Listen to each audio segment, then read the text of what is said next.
ఎవరైనా దేవుడి మీద ప్రమాణం చేసి అంతా నిజమే చెబుతారు. కానీ దేవుడి సాక్షిగా అబద్ధాలు చెప్పేవారిని మీరెప్పుడైనా చూశారా?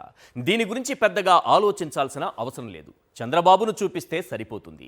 దేవుడి ముందు అబద్ధాలు చెప్పడమే కాదు, ఏకంగా ఆ దేవదేవుడితోనే రాజకీయం చేస్తున్నారు మన బాబు గారు. దేవుడి పేరు చెప్పి జగన్పై బురద జల్లేద్దాం, డైవర్షన్ పాలిటిక్స్ చేద్దాం, ఎక్కువ మాట్లాడితే సిట్ వేసి మనకు అనుకూలంగా ఓ రిపోర్టు రెడీ చేసి జనాలను నమ్మిద్దామనుకున్నారు. కానీ చంద్రబాబు ఒక్క విషయం మర్చిపోయారు. ఆయన పెట్టుకుంది జగన్తో కాదు, ఆ దేవదేవుడితో.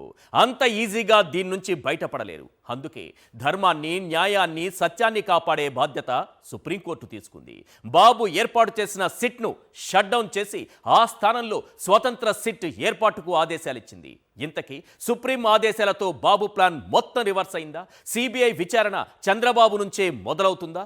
జంతువుల కొవ్వు Chandrababu మెడకే చుట్టుకోబోతోందా? తేల్చేద్దాం gun షాట్గా.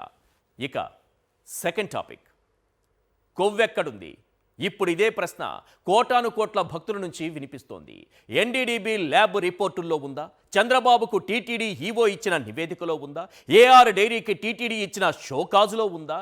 AR డైరీపై TTD procurement GM ఇచ్చిన కంప్లైంట్లో ఉందా? ఎక్కడుంది ఆ యానిమల్ ఫ్యాట్? ఆ విషయాన్ని తేల్చాల్సిన బాధ్యత సుప్రీంకోర్టు ఏర్పాటు చేసిన ఇండిపెండెంట్ సిట్ది. మరి ఆ సిట్ రంగంలోకి దిగేదెప్పుడు? కొవ్వు ఎక్కడుందో తేల్చేదెప్పుడు? అది తేల్చేలోపు మనమే మన దగ్గరున్న ఆధారాలతో నిజాల నిగ్గు తేల్చేద్దాం గన్ షాట్గా. ఇక థర్డ్ టాపిక్, తెలంగాణ మంత్రి కొండా సురేఖ కొండంత తప్పు చేశారా? తను ఒక మహిళని మర్చిపోయి సాటి మహిళ వ్యక్తిగత జీవితంతో రాజకీయం చేయాలని చూడటం నిజంగా తప్పే. కేటీఆర్ టార్గెట్గా కొండా సురేఖ చేసిన వ్యాఖ్యలతో ఇటు సమంత, అటు అక్కినేని ఫ్యామిలీ పరువును 4 రోడ్ల కూడలిలో నిలబెట్టినట్లయింది. ఒక మహిళా మంత్రి నోటి నుంచి ఈ తరహా వ్యాఖ్యలు ఎవరూ ఊహించరు. ఈ వ్యాఖ్యల దుమారం దేశవ్యాప్తంగా హాట్ టాపిక్ అయింది. దేశంలో రాజకీయాలు, రాజకీయ నాయకుల దిగజారుడు వ్యాఖ్యలు చర్చనీయాంశమయ్యాయి. అసలు కొండా సురేఖ ఎందుకలా మాట్లాడాల్సి వచ్చింది?